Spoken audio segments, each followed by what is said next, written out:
C'est le plus vieux cold case de France. Une étrange affaire qui est peut-être un drame. L'affaire Méchineau.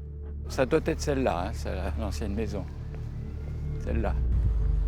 Philippe Neffenecker est un ancien maire de Boutier-Saint-Trojan, en Charente. Arrivé dans la commune 5 ans après la disparition de la famille Méchineau. Une disparition comme celle-là, elle a marqué la commune pendant longtemps. Alors maintenant, ça se tasse un peu, puisque ça remonte à 72. Depuis, cette maison de bourg à l'apparence soignée demeure le symbole d'une disparition jamais élucidée. Derrière ces volets verts, il y a 53 ans vivaient Jacques et Pierrette Méchineau et leurs 2 enfants, Éric et Bruno, âgés de 7 et 4 ans. Le soir de Noël 1972, ils partent réveillonner chez des amis à Cognac, à 4 km de chez eux. Ils vous ont quitté? Il était 1h du matin. Et en partant, ils se dirigeaient donc normalement chez eux. Enfin, c'est ce qui vous a semblé. Oui, enfin, on a pensé qu'ils devaient partir chez eux, évidemment. Les Méchineau ne donneront plus jamais signe de vie. Leur Simca 1100 de couleur grenat disparaît dans l'épais brouillard de ce 25 décembre 72. Plus de 50 ans après les faits, c'est une affaire sans corps, sans témoin, sans scellé. À l'époque, une certitude émerge du côté des enquêteurs.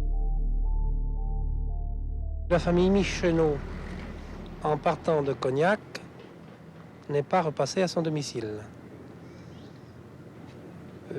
Quelques témoins l'ont confirmé. Et en plus, les jouets qui devaient être distribués aux 2 enfants sont restés dans la pièce où ils avaient été déposés par leurs parents avant leur départ. En 2003, l'adjudant-chef Bossé, depuis retraité, se replonge dans ses notes et confirme. Le frigo était plein de vivres, l'arbre de Noël était installé, les jouets pour les enfants étaient en place. L'ancien gendarme se souvient de l'imposant dispositif déployé pour retrouver la famille. 3 mois de recherches intensives. La Charente a été explorée par les hommes grenouilles. Aucune trace de la voiture.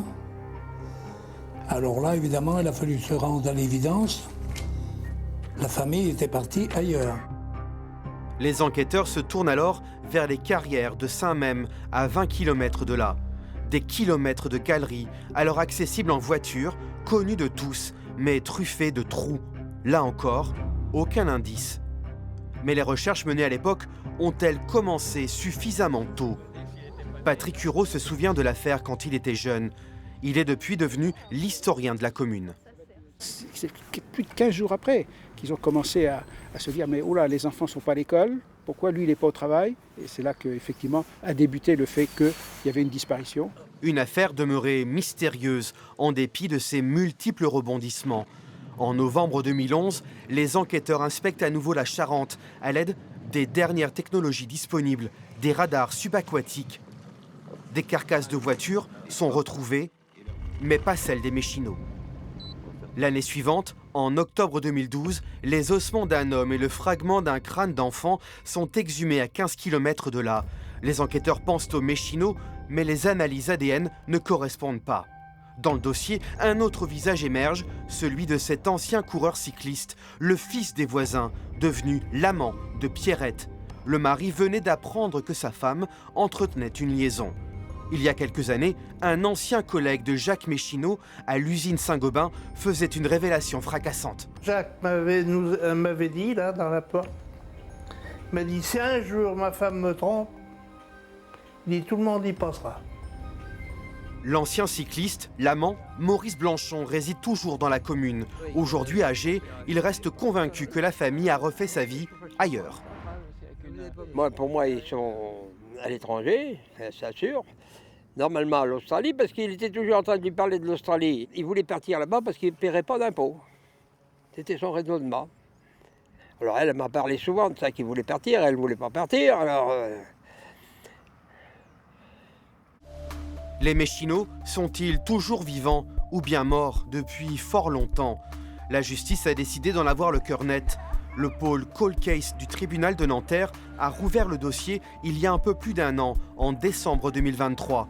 Mais avec quels éléments? Toutes les hypothèses semblent à nouveau sur la table. ce journaliste de Jonzac se passionne pour l'affaire et prépare un livre d'enquête. La piste australienne, c'est la piste de Maurice Blanchon, c'est Mordicus, hein, il le répète à qui veut l'entendre.